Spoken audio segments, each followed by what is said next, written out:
Dear viewers, thank you for being here today. Your time, your attention, and simply your presence mean more to me than words can capture.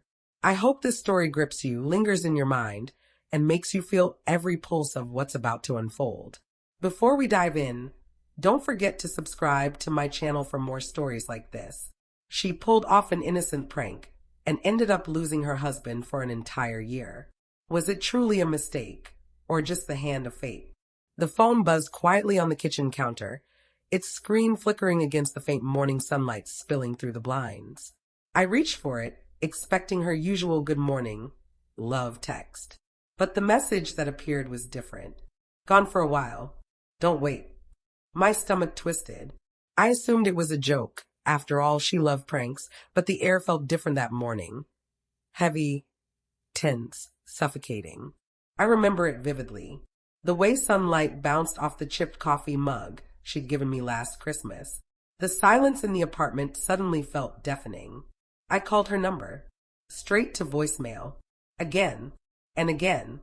Nothing. Panic crawled up my spine. She had always been playful, mischievous even.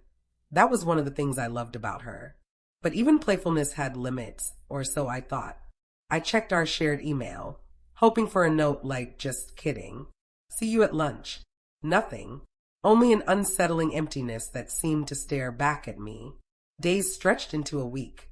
I tried to convince myself it was an elaborate prank, meant to worry me temporarily and then bring joy. But nights were unbearable.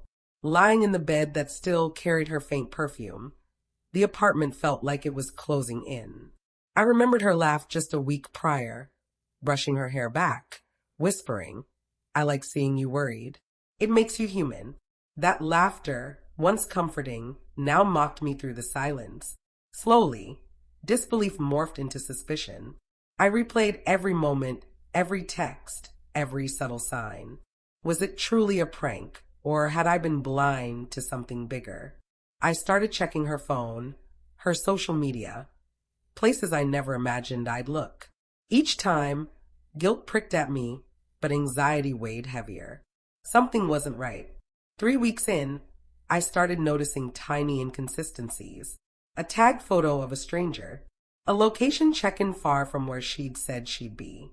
Insignificant details on their own. But together, they painted a picture I couldn't ignore. My chest tightened, my sleep fractured, haunted by shadows of a truth I wasn't ready to face. Then came the confrontation. I remember it like a knife twisting in slow motion. She returned one rainy evening, hair plastered to her face, eyes wide as if seeing a ghost.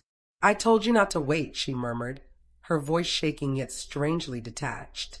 I wanted to scream, demand answers, but all I could do was watch. "I didn't mean for it to happen like this," she whispered, clutching my jacket like it was a lifeline. Her hands trembled.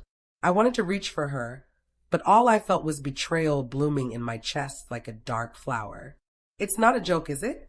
My voice cracked under the weight of months spent alone, consumed by doubt.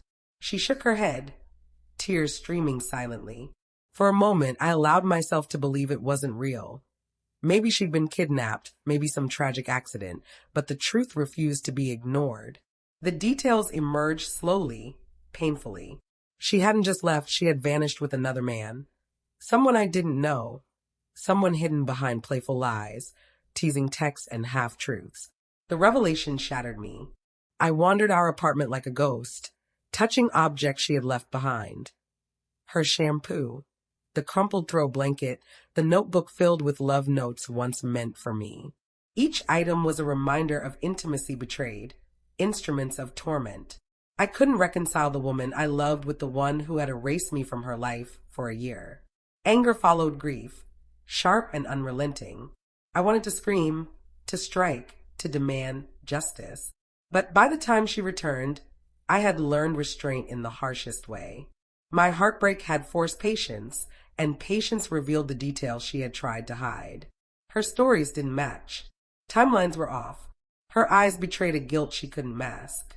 The slow unveiling of betrayal forced me to confront my own blindness.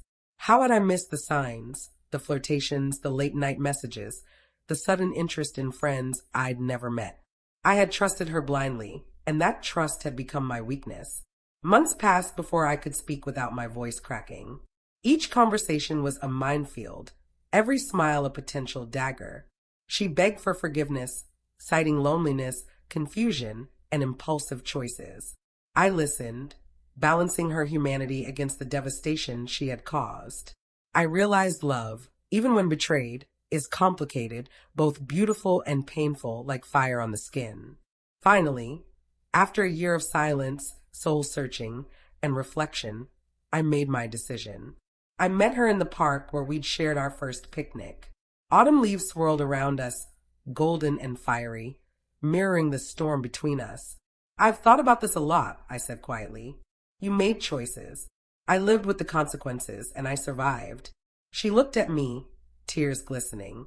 For a moment, I wondered if she truly grasped the depth of what she had lost. I did not raise my voice.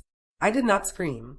I simply turned, feeling the weight of the past year ease slightly with each step away. Some might call it fate, others a mistake. She called it a prank gone wrong. In the end, it didn't matter. Life has its own cruel timing, leaving us to confront the fragments of trust, love, and betrayal that once bound us.